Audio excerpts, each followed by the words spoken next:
Is that me? I don't think it's me. I think that's CDMA. I'm pretty sure that's not. That seems like an old phone. Okay, you want a signal? Getting that funky noise from. Yeah, I just turned mine off. Let me lock that and go in here.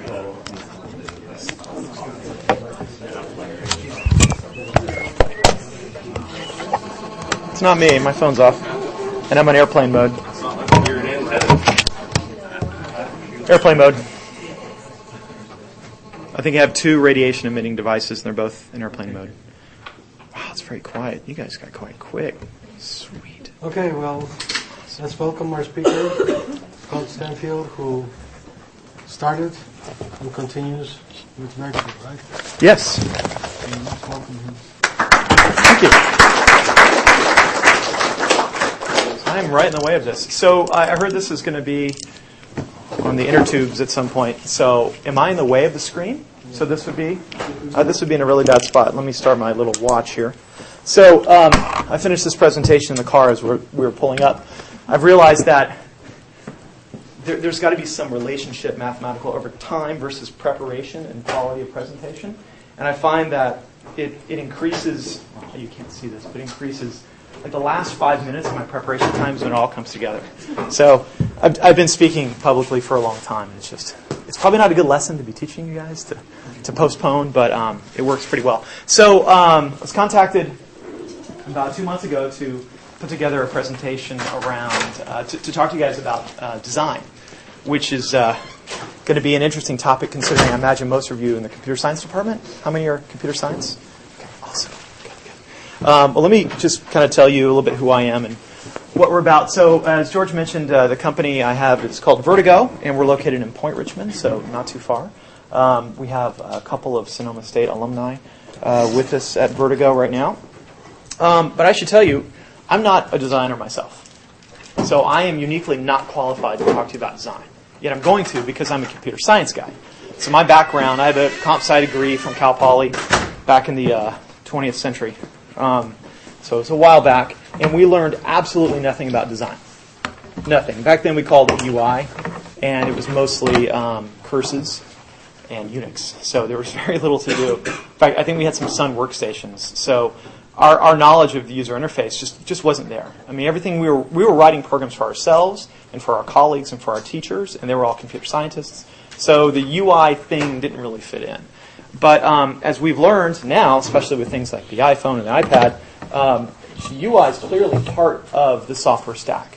So we may be down deep in a relational database or doing some kind of middleware, SOA, or whatever MVVM implementation in the middle. But at the top layer is the UI layer.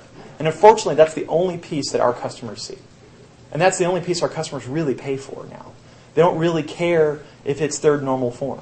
They don't really care if you're using struts or MVVM. They really care that it's solving a problem and that it looks good. And at the end of the day, that's the kind of people that we have to work with. So the motivation for this presentation is to help you guys get some understanding of what it's going to be like, not to work with each other, but to work with the designer. And what I have found motivates designers and what they're interested in. Because I employ both designers and developers, I get to see them working together. And it's like Bill Murray and, what was the movie with the marshmallow guy? Bill Murray and Ghostbusters. Cats and dogs living together, mass hysteria. And that's kind of what it's like, because you have 2 different kinds of people and different cultures working together. So we're all influenced by design. Some of my background, I was lucky enough to work at 2 of Steve Jobs' companies. The first was Next, which was a really nice Unix operating system. And how many of you have a Mac today or running Mac OS? So you're running implementations of the kernel, the Mac OS kernel and Darwin. All that came from Next. It was a beautiful cube design. It was called the Next Cube, and it was made of magnesium, which they found out later catches on fire nicely. The implementation, this was actually my rig in college. So I had a 400 DPI laser printer, which was really handy. And the reason I have this photo is because when you when you show the current Mac screen, you can see a resemblance between the screen way back in the day. Steve was really into no cables, minimal design, and the least amount of wires that you can imagine, even back then. So that's something that continues today. After I worked at Next and graduated, I wound up at Pixar. Pixar was a company that really exemplified the distinction between left brain and right brain, or design versus engineering. And I was on the engineering staff, and I worked with a group of developers that built software for Windows and for the Mac. And it was a fascinating place to be, and I learned a lot about design while I was there. In fact, I personally have gone through about 4 design epiphanies in my life, and I want to tell you about them, little stories to kind of try to help you see where I'm coming from. The first time I actually used a piece of software was when I was at Pixar. So that was, I was in my early 20s. I'd been programming since 7th grade, but I didn't actually use a piece of software as an end user for about a decade later, because I was usually either pirating games or hacking something together, but it was all meant for me. I didn't have a task given to me by someone else to go and perform. And that task was to create a flyer, a one-page flyer for a birth announcement for a friend of hers, for my wife. And so I go, I got just the software. I just got this thing called Microsoft Publisher 1.0, and I fired it up, installed it off 5.25-inch floppies, I think, at the time. And it worked. Like, I didn't know anything about page design or layout, but I went and created a template, typed in a bit of information, chose some fonts, and printed it out, and it worked. And I got home, and I got rewarded. My wife was happy, and it's like, wow, that piece of software did exactly what I needed, and it wasn't difficult. So that was the first time I felt really good about using software. And later on, I was encountering a completely different problem. American Airlines runs this massive software program called Sabre. It's the backing behind half of the airline reservations in the world. You don't interact directly with Sabre, but there is an underground bunker in Dallas somewhere, between Dallas and Fort Worth, that runs most of the world's airline reservation systems. And at the time, this is when travel agents still existed, before Travelocity and Expedia and everything came along. This is when I was at a consulting company. We were approached saying they had a very clear business problem. They said right now it takes about 1 year for a travel agent to learn Sabre, to learn the commands. And you can see it when you go to the airport. It's still around. When they enter all your information, you're like, I could rebook this thing on Expedia in seconds, but they're like typing a lot. Well, that's what they're doing. They're talking directly to a console UI. And we were tasked with trying to create a better system running in Windows, multimedia, DVDs, or actually I guess they're CD-ROMs at the time. And I got to work as an engineer with a pure design firm. I had no clue how we're going to approach this. But the company was Aaron Marcus and Associates in Berkeley, and I received some beautiful interactive prototypes with Director. And I was blown away at the depth of thought around the thinking of the problem, and really trying to solve the problem of new agents taking 1 year to get on board. They wanted it just to be weeks. And I saw a piece of software that could do that. It was fake, but all I wanted to do was build it. And I knew at that time that if I ever had my own company, I needed to have engineers working with designers, and that was a monumental time. You can have your own design epiphany when you go home for Thanksgiving. Sit down at your folks' computer and do a little virus scan. I guarantee you, if you look at their browser toolbar, there will be about 4. There'll be all kinds of potential malware or extra toolbars. Just ask your folks to just try to observe them doing a task, like have them take a picture on their camera and email it to you from the computer. That, as a programmer, that's a really uncomfortable thing because we know how to do it.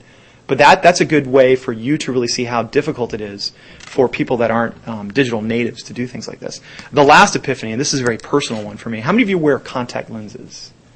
Okay. I eventually had radial keratotomy to correct my eyes, that's before lasers. So before that, I wore contacts, and you would take the contact lens and you put this soap on it and you rinse it with hydrogen peroxide and soak it in a catalyst with a platinum disc. And overnight, the hydrogen peroxide comes off as water and I guess hydrogen gas, I'm not sure. And in the morning, you rinse it with saline, which is tears, salt water. And so this is roughly what the 2 bottles look like. I didn't have a photo of it. But in the morning, it looks like that. Because I don't have my contacts in. They're in the thing soaking overnight. So when you take it out, you're supposed to rinse it with the saline and pop it in your eye. The only problem is, this is what the bottles look like. So guess what happened one day? I put bleach in my eye. So I rinsed the contact with bleach and stuck it in. Of course, it sticks and your eye clamps down, and all you want to do is take it out. So I had the Toy Story angry eyes that day. It turns out since then, the manufacturers have come along and put red caps on the top, which would have been nice when I was there. And that was a very early exposure to design in a very painful, prominent way. And I thought all they had to do was make the tip of the bottle a different color. And red would be great because that's kind of a universal symbol for danger or caution. That one little thing would have prevented some expensive trips to the ophthalmologist. So I learned just what a small change in color and later on size and contrast, what that can really do for user experience. Now, design isn't just about software in this case. When I'm talking about design, in a broader sense, it might be industrial design or the things that we touch and use every day. Let me give you a quick background on some of my experience. So my company, like I mentioned, is Vertigo. And we're about 65 people in Point Richmond, which is not too far away. In fact, it's right here. While at Pixar, we've done projects like March Madness. If you're a college hoops fan, we did that for a couple of years. We did this big Hard Rock memorabilia software where we took about 1,500 images and you can zoom all the way down very quickly. So you could take 2 billion pixels of information and move around really fast. Every Sunday night, we do Sunday Night Football. So if you're still a football fan, you go to NBCSports.com and you can watch it live in high definition. You'll get commercials. That was the majority of the development effort. I'm sorry. There's not much we can do about that. And we also did a lot of work with the Olympics. So for the Vancouver Winter Olympics, we showed half of the sporting events live in high def. As it turned out, those half were hockey and curling. They saved the really good stuff like women's figure skating for prime time. But that was a really cool project. About 8 months ago, we finished a project for Jay-Z when he announced or launched a book. So we've had experience building software that has a consumer touch. And clearly, the engineering behind it is important, but the design experience is important as well. No water anywhere on this entire floor. Okay, my kingdom or my horse for a glass of water. So let me segue. I've got a couple topics I want to talk about. And I figured the first place to talk is this concept around affordance and mental models. These are some low-level basic design ideas that if you're in a group of designers later, you can talk about affordance or mental model and you'll look really smart. I'll start with the easy one because it's the most fun. Affordance is basically things in a UI that looks like they should be grasped or used. They afford pushing or pulling. And I can relate to this because I think there's not a week that goes by where I don't push on a door that requires pulling or vice versa. And it turns out we like to grab things like this. This is perfect, this door over here. You know, you just walk up your nose, you can push it on the other side, expect something to pull. Yeah, so it's a handle to pull. So that one works, but why is it most of the doors that we encounter are either mounted incorrectly, so here's supposed to pull, or, in this case, same handle, used both for pushing and pulling. And I think that handle really was meant to be used in either case, which is great for the manufacturer. They only have to make one handle. But in this case, it's driving me crazy. This is my absolute favorite. It says both push and pull, but you want to push that and pull that. So I don't know where that came from, but you see these kinds of affordances show up in a visual interface in UI. If you just do nothing but kind of notice these annoyances or pleasure with physical objects that are designed, you'll start to get a sense of how UI designers think about the world. So in place of a door handle, think about buttons. I mean, I've seen tabbed buttons on a web form where they use hyperlinks at the top, and it's just, or instead of a button, they use a radio button that triggers an event. So finding the right case, and there's a psychology behind it. And I skipped over the name of the book real quickly, but it's from this guy named Don Norman. And the book is The Design of Everyday Things, and it's full of stories about affordances like the push and pull, as well as stories about a mental model. So let me explain a mental model. This is the closest we'll get to design psychology. You've probably all seen a stove that looks like this, like the one on the left. And how many times you light the wrong burner because this is here for design reasons, because they sell a 36-inch stove with a certain depth. They want to maximize the burner space. They don't have any place to put this. This actually requires more space. This would be too deep for you to reach, but this is a better layout. You could also lay it out like this, where those 4 buttons map to to where the burners are. So this is a case where the physical model, the layout of the buttons, match or map the way I expect the mental model to work with the layout here. So that's good. And you find that kind of annoyance all the time where you have an idea about how something should work, like that Microsoft Publisher 1.0. I had an idea how it should work, and it worked perfectly all the way through. It didn't do much else, but it worked great. That's an example of this mental model concept, how I think the world should work, and does it approximately match the physical model or the implementation of what you see? Let me give you another example. If you're at my house, this is our guest bathroom. I actually designed the shower layout, which is going to make the story even more embarrassing. But this is some tile work that we put in, and we have these two knobs for grasping, not for pushing or pulling, but you can tell probably very quickly which way they go. And above it is the shower head, which I really like, actually. It looks kind of funky, but you can pull it down and change the size.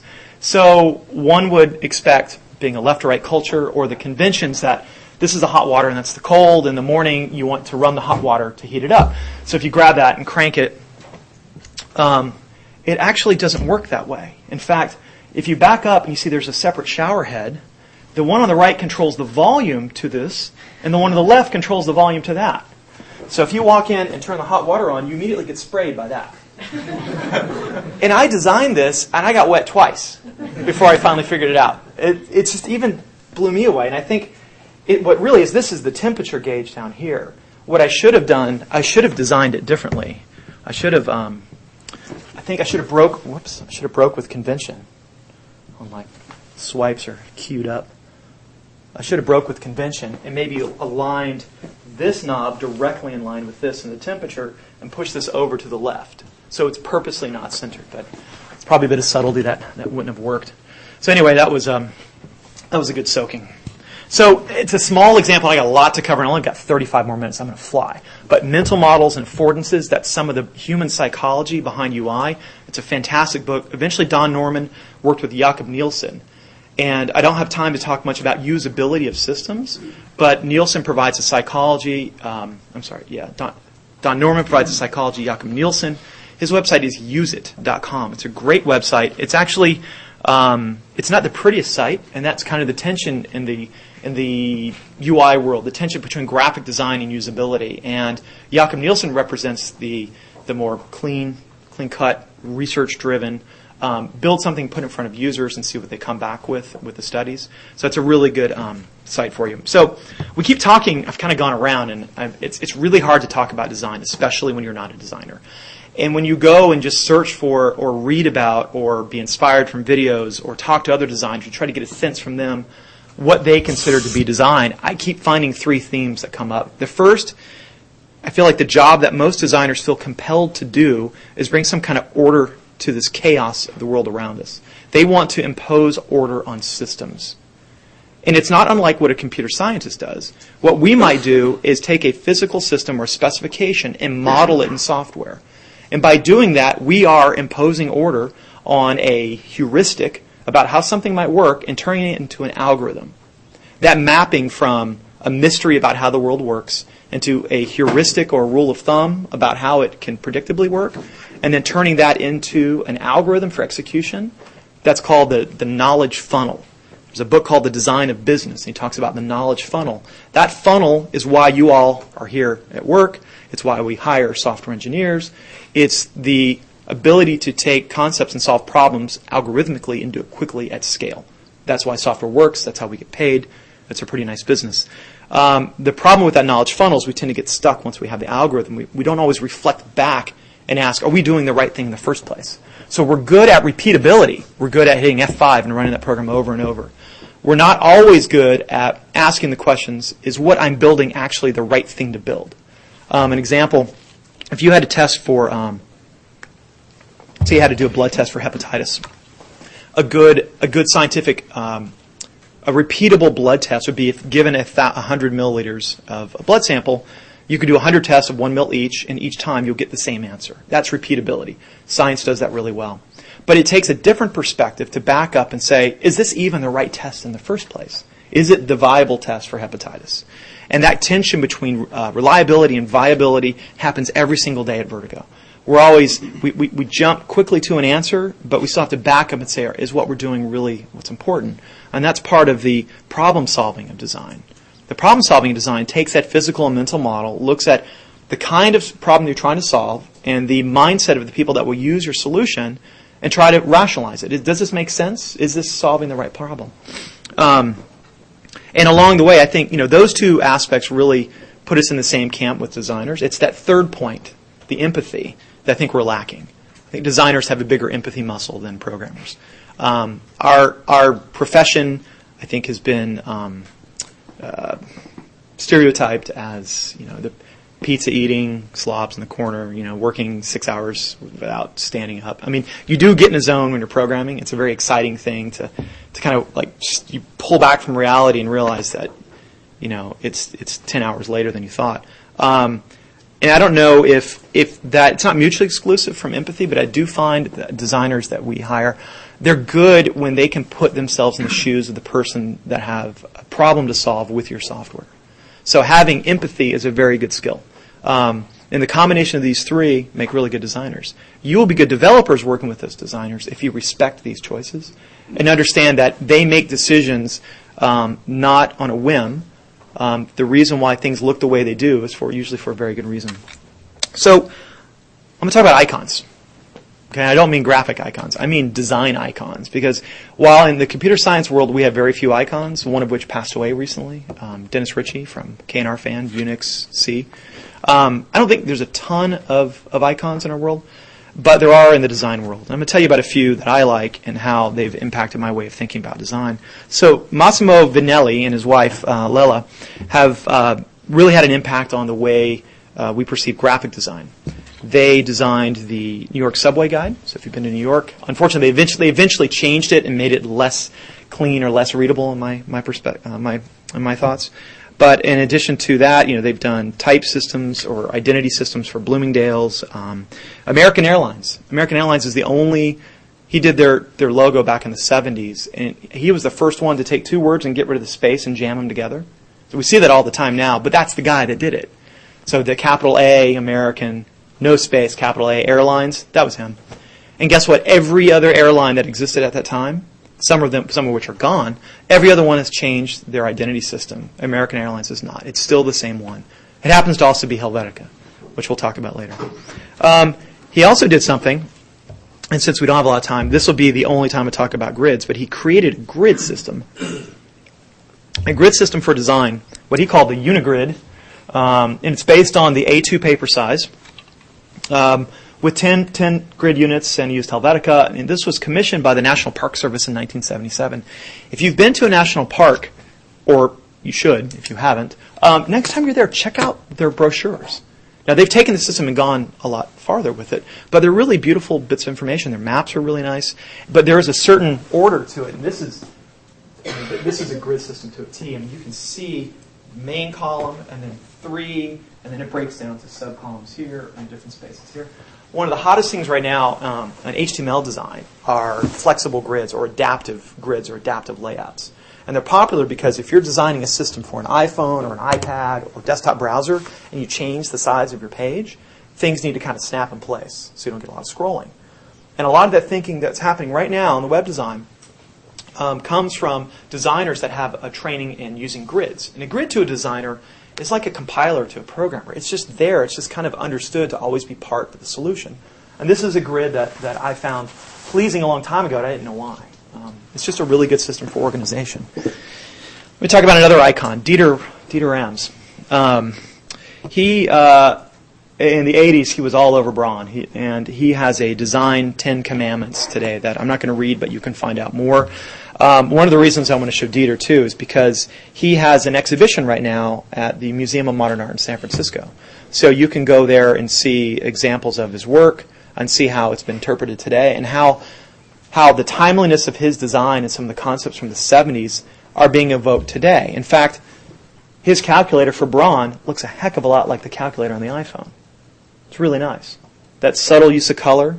You have the big bright yellow for the equal sign, and then the gray here, and the gray here for the operations and the numbers. It's brilliant. It's a timeless design. And so there are concepts from industrial design that you can use today. A lot of people think that a prodigy of Dieter, someone that owes a lot to that, is a guy by the name of Johnny Ive. And if you've seen any of the Apple announcements over the past 10 years, you've seen Mr. Ive. He reported directly to Jobs and pretty much is responsible for the industrial design of everything coming out of Apple. You see it everywhere, in every Apple store. I think almost any piece of hardware. By the way, I wish you could actually buy this. This is a mocked-up Play School Apple store. But you can find his handiwork everywhere. And he has been in every single product launch video since 1997. That's him at the top. And if you look closely, he is wearing the same black T-shirt for the past decade. He didn't always look that stylish like a designer. This is him back in 1999. So looks more like a programmer there. Sorry. Another icon, Edward Tufte. Has anyone heard of Mr. Tufte? Great. Great set of books. I have 3 of these books, 3 sets of these books. For some reason, I keep collecting them. It's kind of hard to explain Mr. Tufte. He is more about book design and how one treats information and conveying concepts of data and information over time. And there's a fantastic example. Unfortunately, it's relatively macabre, but it has to do with the Space Shuttle Challenger disaster in 1986. Were you guys alive in 1986? Okay.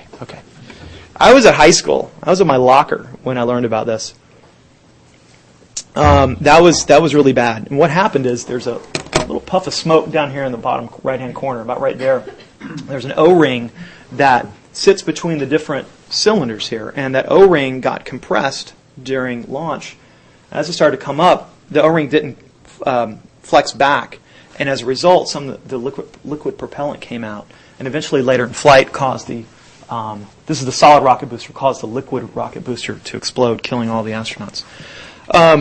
As it turns out, the engineers at the time were pretty concerned about this happening. They had compiled data of the blowback and soot or erosion of the material, because those solid rocket boosters would fall off in the ocean, and they would go collect them and analyze them. And they had this data. They knew there was a problem. They just didn't know how to express it. And even after the disaster, they still didn't know how to explain it. This is a graphic of all the pairs of recovered rocket boosters and the different launch temperatures, so 67 degrees, 70, 81, and the incident of damage to the rocket. If you take the same data and simply map, take the same data, so the launch date and the temperature and the damage index, which is something that they calculated, it was part of their terminology. You can see at the top, there's a damage index of 11 when it was launched at 53 degrees. If you take that same data and lay it out horizontally over time as the x-axis, you can see that outside of this one outlier, the solid rocket motor number 22, when it launched at about 75 degrees, they had four bits of failure. As you go back in time, you can see it start to ramp up, and that was the coldest day that they had at 55 degrees. And that's also, the solid rocket motor number 15 had an index of 11 for damage. So they were trying to figure out, should we really launch the shuttle? Well, there's a lot of pressure, I believe. This was our teacher in space, Christy McAuliffe, and it was something that Ronald Reagan was really pushing. So there's a lot of pressure to get this launch off the ground. Unfortunately, the temperature on that day was forecast here. They launched, I think, about 26 degrees. They didn't have that data. And the engineers knew it. They just didn't know how to express it. And I bet if you drew a line here and stopped, people could posit that there's going to be a problem. And the engineers knew it.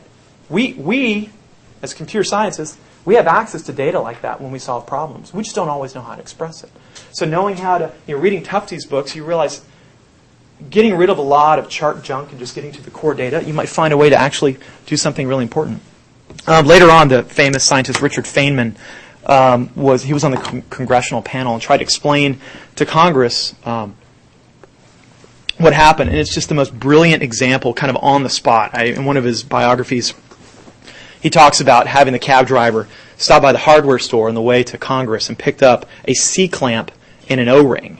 And what he did during the testimony, he's up front, in front of the microphone, in front of all the congressmen. He takes the C-clamp, clamps down the O-ring, and drops it in a glass of ice water he had at the front. And when it came around for him to talk, he fished it out, because now it's 32 degrees, pulled the C-clamp off, and showed the audience that it wasn't springing back. That was it. It was a beautiful, it's not designed, but it's just a great, simple explanation for what happened in the tragedy. Let me talk a minute about a couple of other kind of design fundamentals that you're going to encounter. This is a tour through contrast and size. So now we're getting back more to just basic design elements. This is my radio. That's my wife's finger. This is a satellite radio. And it bugged me to no end because I felt like it was actually dangerous. And here's why. So I'm tuned into, anybody have Sirius satellite in their car? Okay, so this is the jazz station. And I don't know what this means, S7, but it's important because it's at the top and it's on its own line. I still to this day don't know what that means. It might mean preset number 7. But I don't listen to jazz, so I don't know why that was there. And then apparently you can go from satellite to FM radio party. I never understood what this meant, PTY. SC, I don't know what that means. I think it means sound. I kind of forgot at this point. And finally I knew what that was, info. And the reason why is because I kept pressing the damn button to find out what song was playing. I got so frustrated with it, I thought, I'm just going to mock up and create my own design for this, using some of the principles around size and contrast. So this is my design. And all I've done is take the category, so boombox is my favorite station. I don't think it exists anymore. But it's in the category of electronic. So I make boombox bigger. And I changed party or whatever it was to group, because that's where there's probably a better word here. Still don't know what SC does. But this info button, I press it when I want to know the name of the song. The problem is you have to keep pressing it because it goes away, and the first time you press it doesn't work. Anyway, I just got tired of it. So here's another example. I thought, what if you just pressed it and it changed the contrast to indicate that it's turned on? And then over time, it just goes through, never make your move too soon. So it would just scroll through. I'm like, man, that made me feel good. I can't do anything about it, but made me feel like there is a better solution for something so simple. And especially if you're driving a car and you keep reaching over to see what the name of the song is. Something simple is using contrast. In this case, inverting these two to indicate that the button is turned on. You don't even need color. And just a little bit of type, changing the type size here in the middle, that's the thing that's most important. So you change the importance by making it bigger. Wow, we got 10 minutes. I'm flying. Color. Color's easy. Here are the tips. Don't use color. You are not qualified to use color. Instead, you can use monochrome. It's really handy. Monochrome's great. In combination with color, using contrast and size I talked about earlier, just use pound 111 through FFF. Don't even use 000. That's all black and actually doesn't really look that good. Try setting your text in pound 222. And put that on a white background. It's a lot more pleasing. You don't really need that harsh, sharp contrast and luminosity. If you need color, there are some tips that you can use. First of all, don't use RGB. RGB is terrible. RGB is a color system meant for a raster display that mimics the way light can be combined to create color. It's not a good way. RGB is not good if you want to take orange and make it lighter. If someone says, given this orange color, can you make it lighter or less saturated? Well, you can. You have to subtract 31 units from red, 24 from green, and 59 from blue. That's obvious. But if instead you use a system called HSL, hue, saturation, and lightness, you take the lightness slider and drag it to the left. So it turns out there are other color models or color spaces, and HSL is a really nice one, and it's now supported in HTML5. So you can have your colors native in HSL, and it's very easy to use. There's a great website called Mother Effing HSL. Built by Paul Irish. It's a great site to learn more about HSL. We talked about this. Remember Matt? So Matt has an app up on our website. In fact, it was our conversation about using, needed a way to change the color of something given its vector. And by going to HSL and using opacity, it was easier to do the math, I hope. Don't tell me if I'm wrong, because it's a good story. If you want to get completely blown away by color, there's a NASA site. So NASA Ames has this color research group, and it's all about color and the use of cockpits, both for airline pilots and for ground crew. And I have never seen this much detail around color and how one would use color for an information display. It's a long read. The answer is this. This is a heads up, not a heads up display, but it's a graphic of that a pilot would use. And there's so much good information here around color. I mean, you could talk about this one screen for quite a while. Let me go through a couple things. There's convention. By convention, a plane that's lit up in blue is above you in your altitude. a plane that's tan is below you in altitude, and black is roughly the same altitude. So they didn't have liberties on changing the color there. They had to use the color scheme that was predominant. Purple is always the color used for routes. The next rad data for tracking weather patterns is in 16 levels of information. It's too much for a pilot. They don't care. They need 4 bits of information. And the green, red, yellow, and purple map nicely to intensity. So they know if there's other weather out here, it doesn't really matter. Those are the colors they need to know. There's a very subtle level or layer of color in the background of grayscale indicating terrain, but it's not the highest priority. The priority when you're flying, it turns out the number 1 priority is terrain, right here, because that's the one thing that won't move. At least with bad weather, you could fly through it. And with another airplane, it's small and you might miss it. But terrain that's in your flight path, that shows up. It's the only place where it's hatched and it's red. And it could even blink. But this website goes through every single color decision, every single use of achromatic, which would be the black and white, or chromatic color. It's just a really interesting read. It was a lot of work to balance what pilots currently expect and how to make it a better system, make it safer. Typography. This is a fun one, and there's really no... By the way, does anyone know what typeface that is? Does anyone have a clue what that one is? I haven't used it in the presentation. It's Gil Sans, and the only reason I know it, or Gil Sans, the only reason I know it is because that was the typeface used when I was at Pixar, and it was everywhere. And I got so tired of it. Between that and Palatino. Palatino was this overused typeface in the 80s, just like Comic Sans is, like 5 years ago.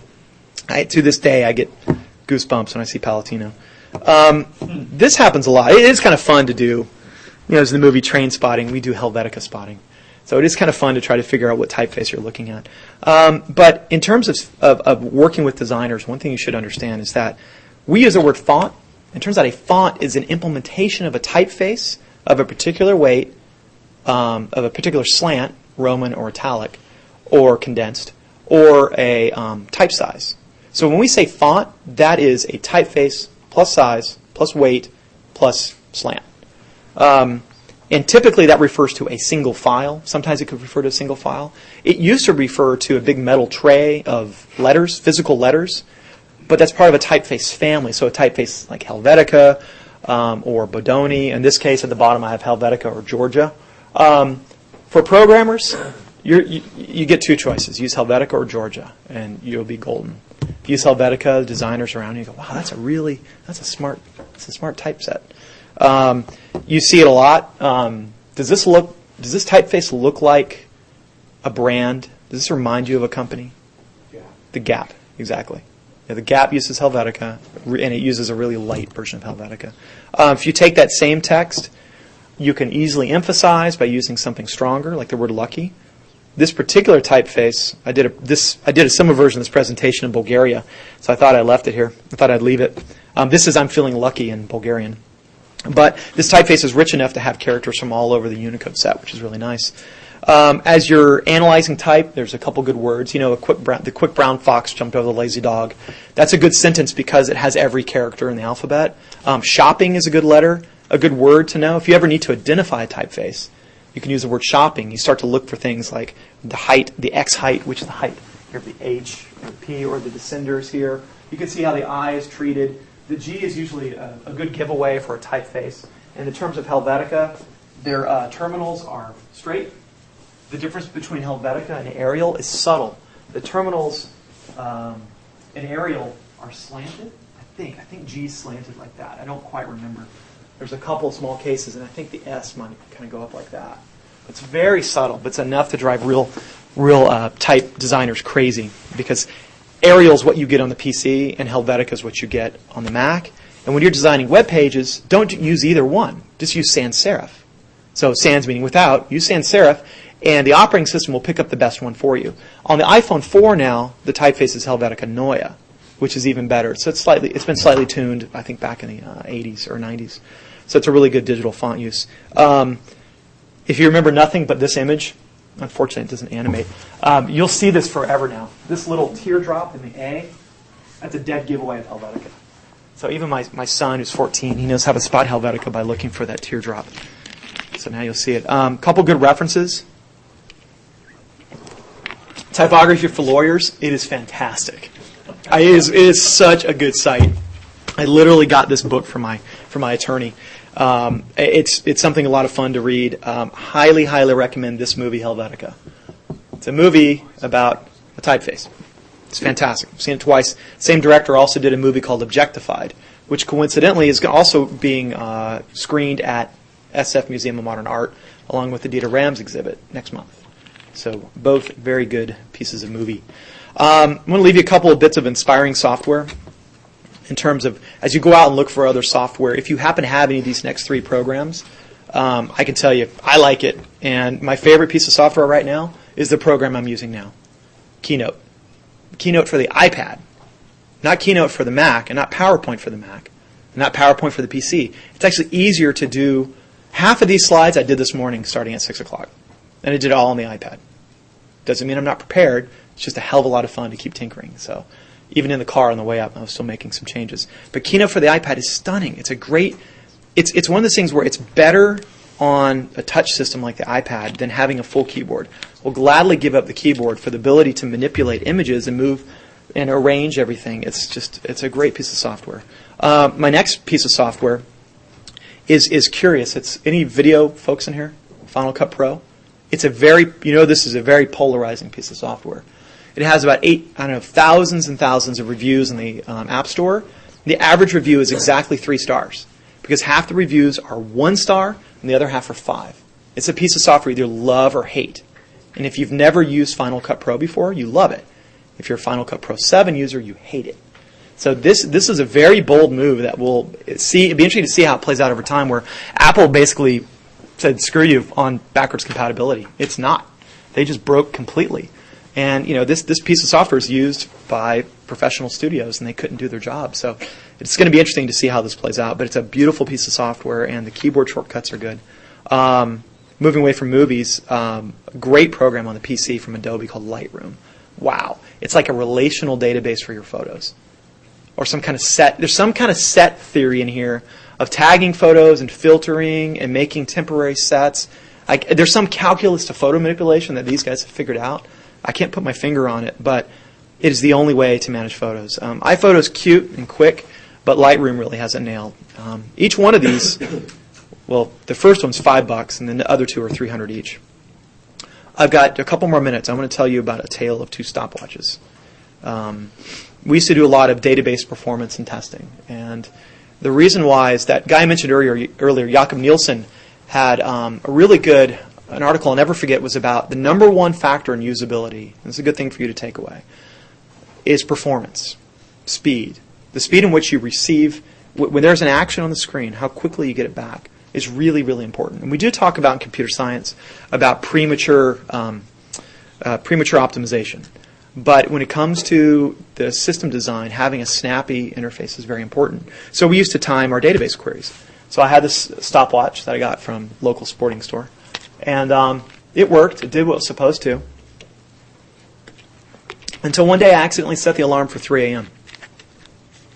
So one might say, why is there an alarm on a stopwatch? And I would say, I don't know. I do know, for about a week, it would sound off just long enough for me to not find it. Seriously. And it was actually in my son's room, and he didn't hear it, but I would hear it, and I would search for it, and it was the most mind-numbing thing. Why in the hell would you put an alarm on a stopwatch? If you look at Dieter Rams' 10 Commandments about design, I'm pretty sure there's something here about just to solve one problem, but do it really well. And on top of it, there's a lot of extra information on here you don't really need. I hate the stopwatch with a passion because of what it did to me. And it wasn't until I found this guy that I became very happy. It's a beautiful design. It's German. It's plastic. It's mechanical. It's a mechanical design, and it's about 50 times more expensive than that digital stopwatch. In fact, I have it running right here. And this is what's reminding me that I am out of time. So if you'd like to come up and play with the stopwatch afterwards, I'll be happy to show it to you.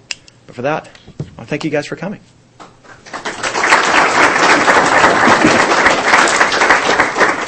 He said I had 45 minutes. I nailed it. Absolutely nailed it. He said there's another class coming in. So.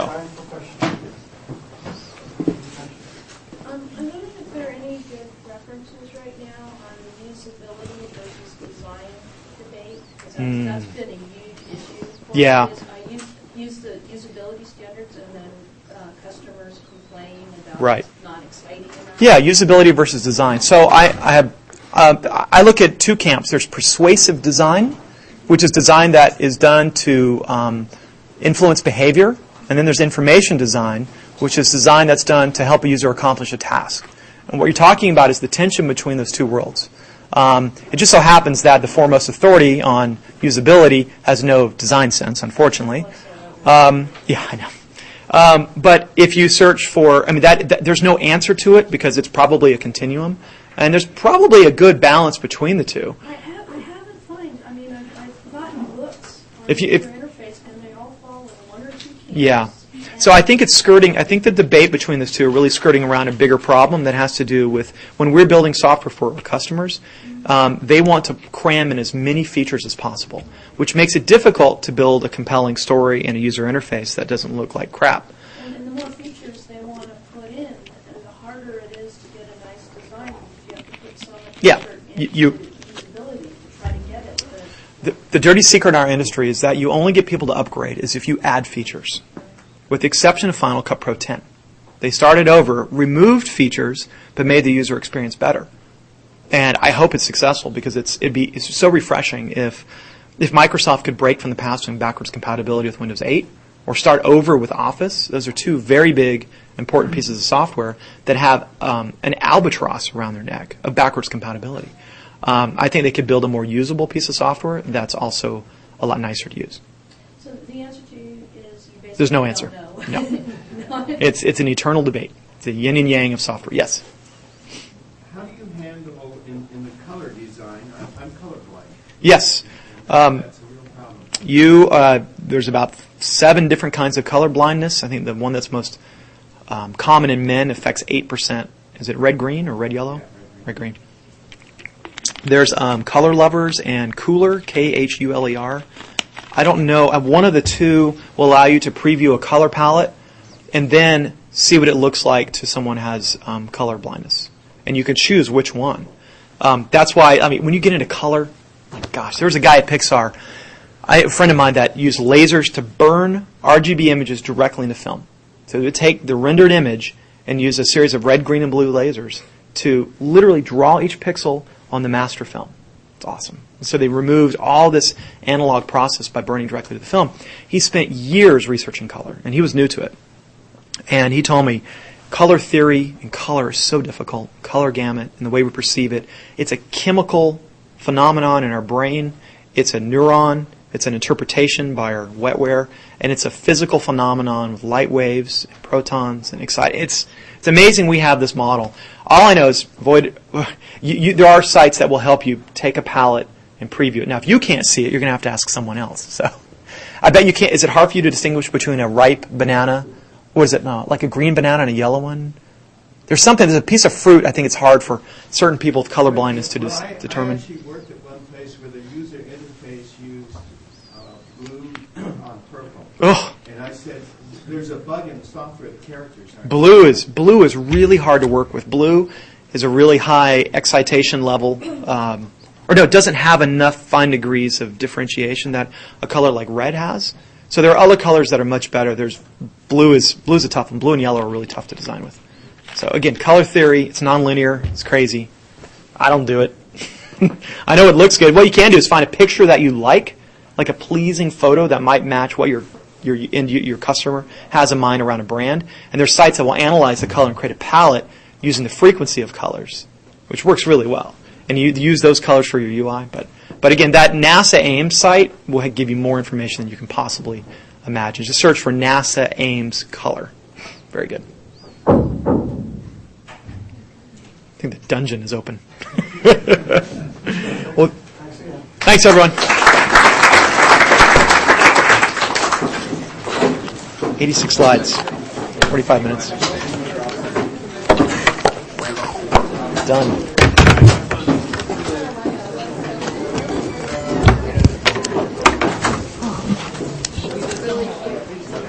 Did you use HSL, Matt, or are you just humoring me? I think I did. I don't remember. I think We'll say you did. put it in there and I commented it. We'll say you did. Yeah, I probably did. Yeah. Hey, good seeing you too, Leslie. Oh my God, we're going to lunch? Yeah. When you don't practice this thing. That's a lot of information. Doing all right? Yeah. Yeah, pretty good. You guys have architecture. Oh. That's the time thing here, but like I'm taking up programming languages and operating systems. Yep. Stick to the 3-digit moniker. And then Yeah, color is just, it's an emotional thing. Unless you're a designer that really understands color, it's best for programmers to stay away from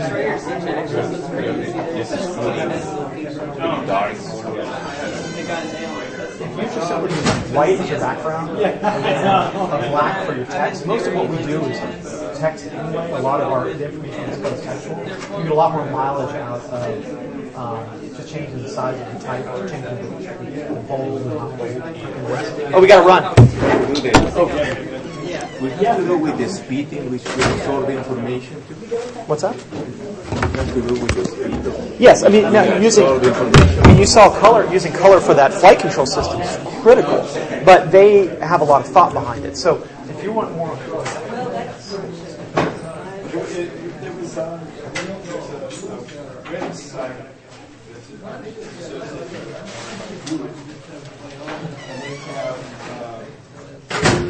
special last one thing next time. It was $35.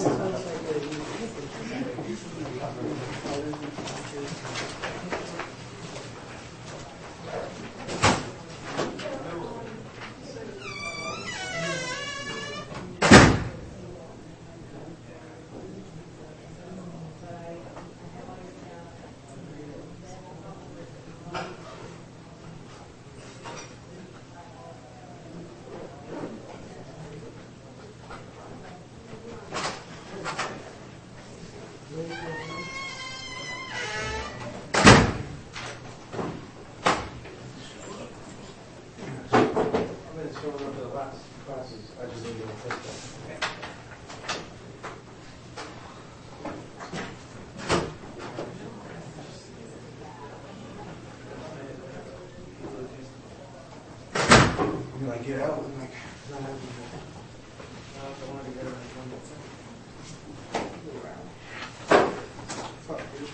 my computer at work. That's real here too.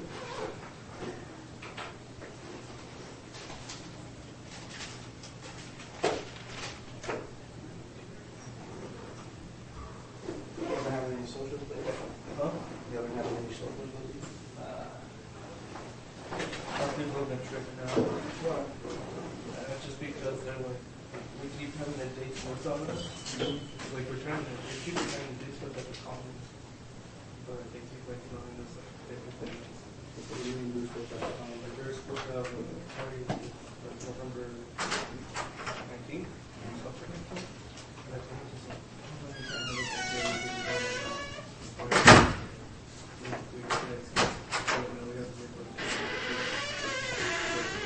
Are you going to a party? we were like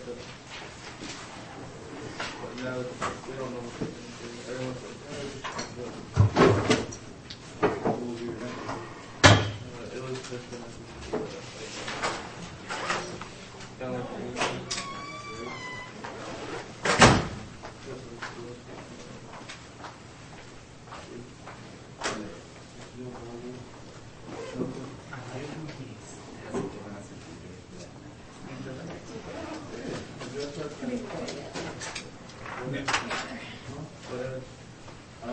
Depending on how hard it is, maybe we'll have another like hybrid thing, but I don't know. I feel like I'm gonna have a hard time. If there is, we'll probably go. But remember,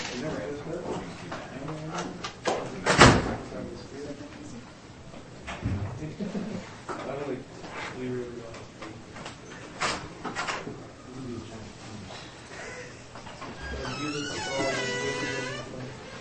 yeah.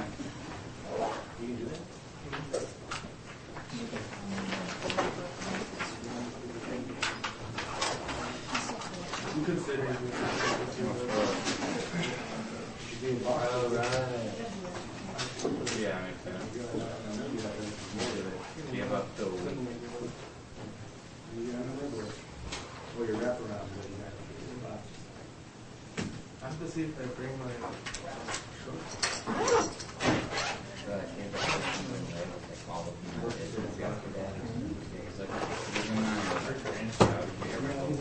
No, my geography. And I went to see my professor yesterday. He was there. Well, what do you have in my class? It doesn't matter. You know? It doesn't matter. It's like, well, I mean, it doesn't matter. So like, he's like saying shit. He's like, you know, you don't want to say it, just straight up like say that. Like, you don't say something matter. It doesn't matter. It doesn't matter whether I got it. Fine, whatever. It's like all of them. Like, it's only myself. Last week, I'm happy with my grade. I'm not going to tell you my grade. 6:45, 2:45. It's not his, yeah. It's the least of his work. How far do you expect? Being a super All the way out, and then you know the one here, I come down all the way to the safety. So there's like one kind of They were 23, yeah. So basically, my chest that maybe.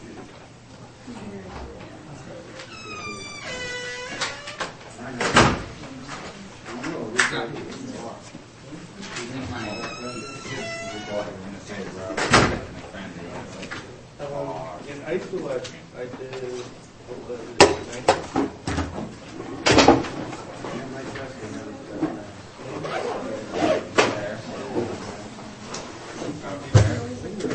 Well, they hang out. like that. So sometimes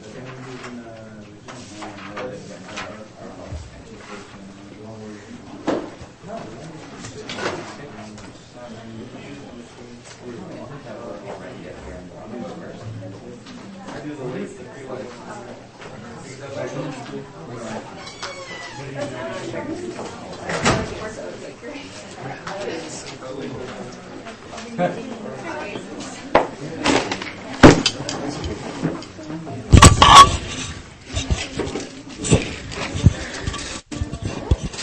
For? Oh, it's a microphone. Oh.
On that day. So that's why it's not, there won't be homework either on that day. Are you teaching? Well, we have a new teacher, so I'm taking some. This is his class right now. No, it's no, I tried that once.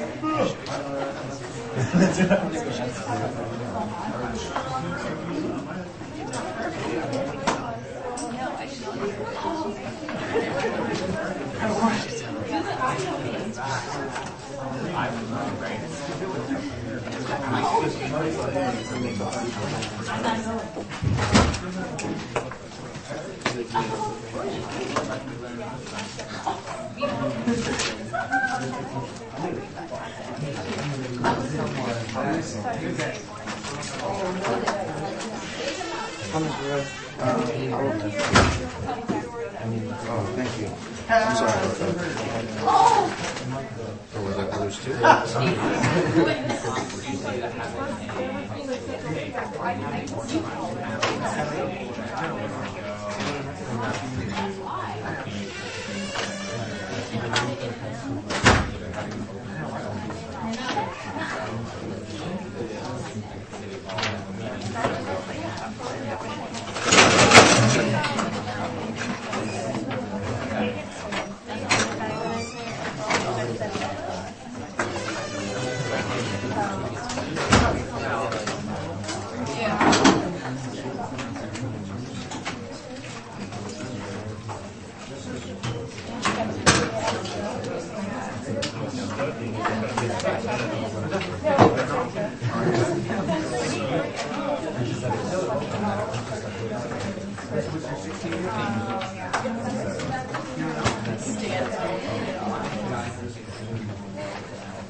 Okay, so good morning.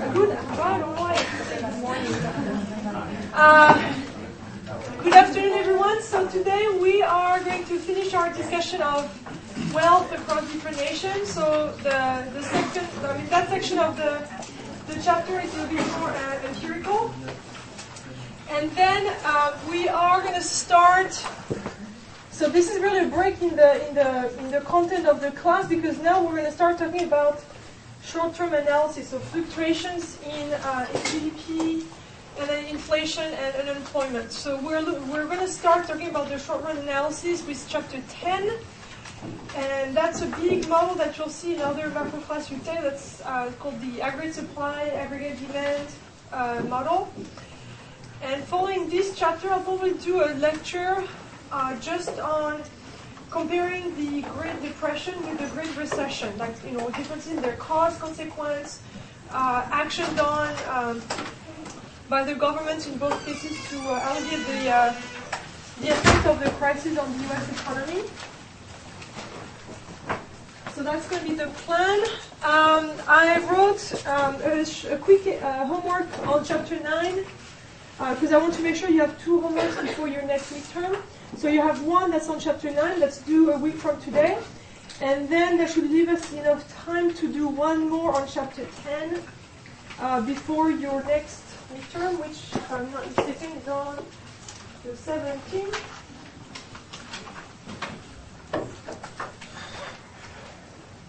Yeah, the 17th, which is the week before Thanksgiving.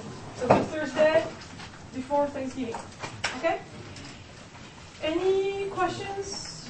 Concerns? No? All right, so let me remind you what we were doing last Tuesday.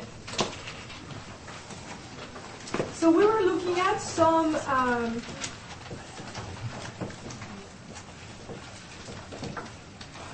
different growth models, and they have evolved over time.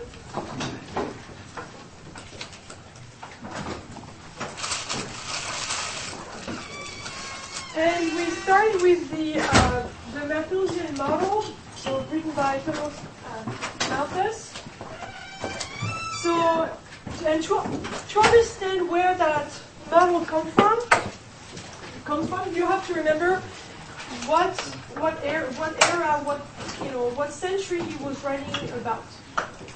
Kind of like give the guy a break in terms of the prediction he made. So which century are we talking about? 18th century. And he was at the time a minister in the US, the British government.